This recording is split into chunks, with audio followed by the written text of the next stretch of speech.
आजकल मैं यूथ में देख रहा हूँ कि 50% ऑफ देम अपने आप को पता नहीं क्यों भीष्म पितामह समझ रहे हैं। छोटी छोटी सी बात पर इतना एग्रेशन, मतलब एक जनरल एग्जांपल है, कहीं किसी लड़की ने धोखा दे दिया या किसी लड़के ने धोखा दे दिया तो चले जाते हैं सुसाइड करने के लिए, टेरेस से कूदने के लिए, हाथ काट लेंगे, नस काट लेंगे। व्हाट इज द स्कीम में? बनिए अपनी भी, हाथ में लिए हथियार और पहुंच जाइए बॉर्डर पर, क्योंकि यहाँ मरेंगे तो कायर कहलाएंगे और वहां मरेंगे तो वीर कहलाएंगे।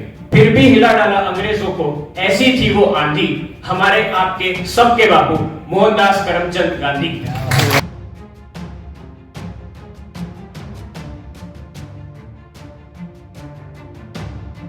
तो बात की शुरुआत करते हैं आज की सुबह से। आज की सुबह कुछ अलग ही है, यानी सूरज तो वैसे रोज उगता है, लेकिन आज का जो सूरज है वो आजादी की एक नई उमंग लेके उगा है।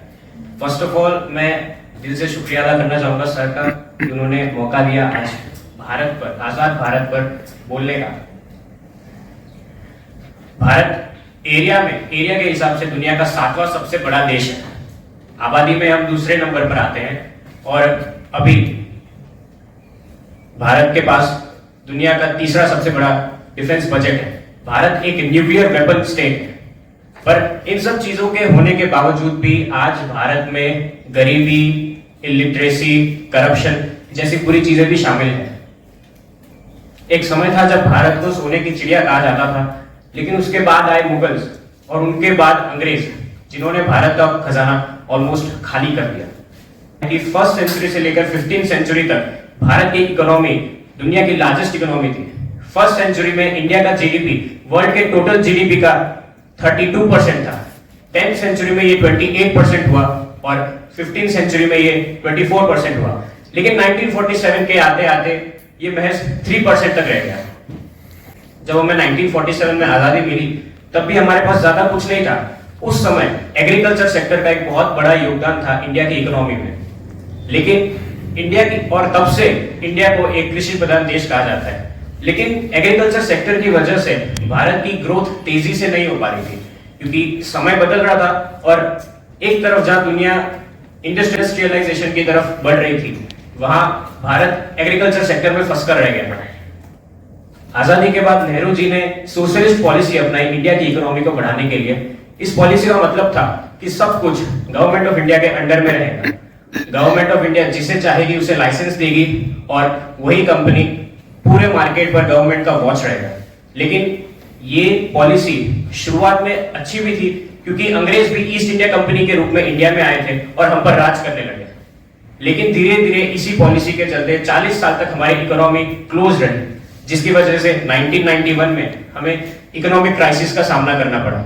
उस समय हालत इतनी खराब थी कि वर्ल्ड बैंक और आईएमएफ ने भी मदद करने से इनकार कर दिया था और देश को अपना सोना गिरवी रखना पड़ा था पेमेंट्स करने के लिए। जो कंट्री 1950 और 1960s में अदर कंट्रीज से फूड इंपोर्ट करती थी, आज हम सीरियल्स, आयरन, स्टील और पेट्रोलियम प्रोडक्ट्स के लीडिंग एक्सपोर्टर्स हैं। एक समय था जब हम मिल्क डेफिशिएंट थे, आज हम मिल्क के लार्जेस्ट प्रोड्यूसर हैं। जहां आजादी के वक्त 1947 में जीडीपी का सिर्फ 2% हिस्सा था डिफेंस का, आज जब हम 76th इंडिपेंडेंस ईयर में प्रवेश करने जा रहे हैं, we are the world's third largest, we have the defence budget. और जिसको फुलफिल करने के लिए अग्निपथ स्कीम भी लॉन्च की गई थी।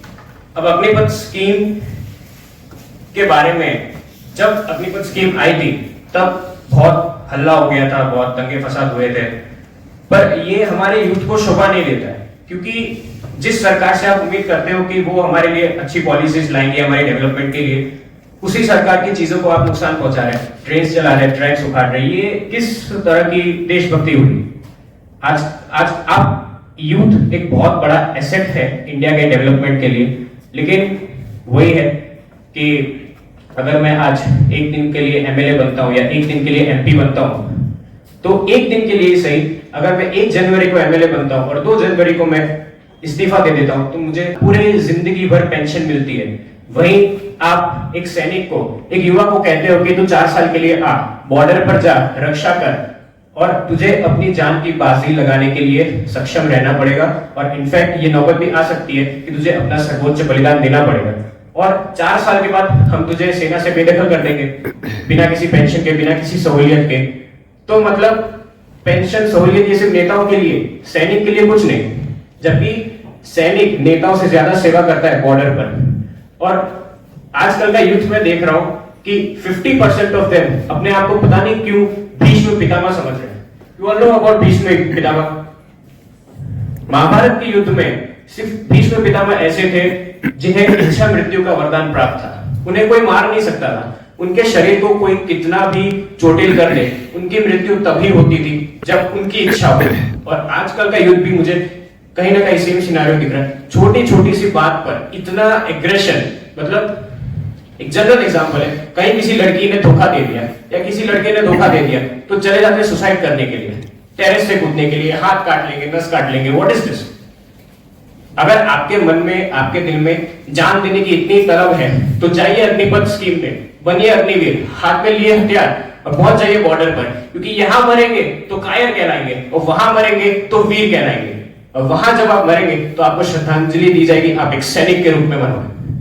और जब बात हो रही है सैनिकों की, तो मेरे लिए ये असंभव होगा कि हमारे जो स्वतंत्रता सेनानी हैं उन्हें मैं याद ना करूं, जो शायद अगर नहीं होते, उन्होंने अगर देश भर को एकजुट नहीं किया होता और अंग्रेजों के खिलाफ आजादी की लड़ाई नहीं छेड़ी होती, तो शायद आज भी हम चैन की सांस नहीं ले पा रहे होते, किसी अंग्रेज के गुलाम होते।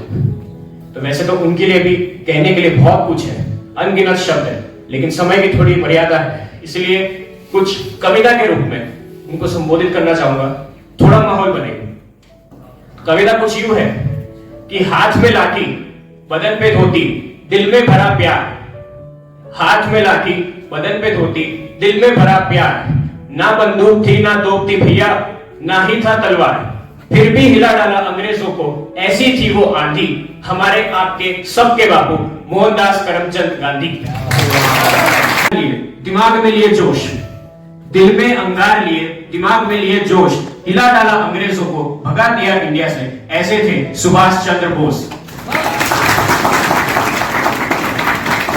सिर पर टोपी, मर्दानी मूछे, दिल में उमंग भरा। सिर पर टोपी, मर्दानी मूछे, दिल में उमंग भरा।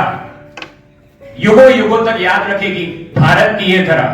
ना कोई राज्य था ना कोई साम्राज्य, फिर भी था वो किंग, भारत मां का प्रिय पुत्र वीर भगत सिंह।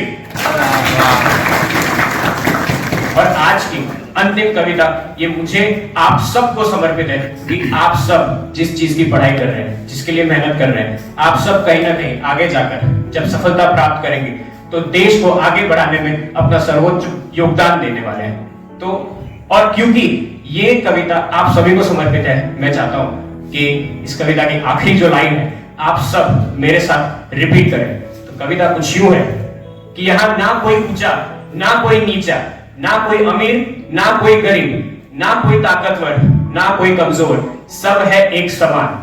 अपनी अपनी मेहनत के बल पर बढ़ाना चाहते हैं देश का सम्मान। और जब यूपीएससी क्लियर हो जाए, आईएएस बनो, तब ना रखना मन में कोई भेदभाव, ना रखना दिल में कोई भय। सब मेरे साथ जोर से बोलिए, भारत माता की जय। भारत। Thank you.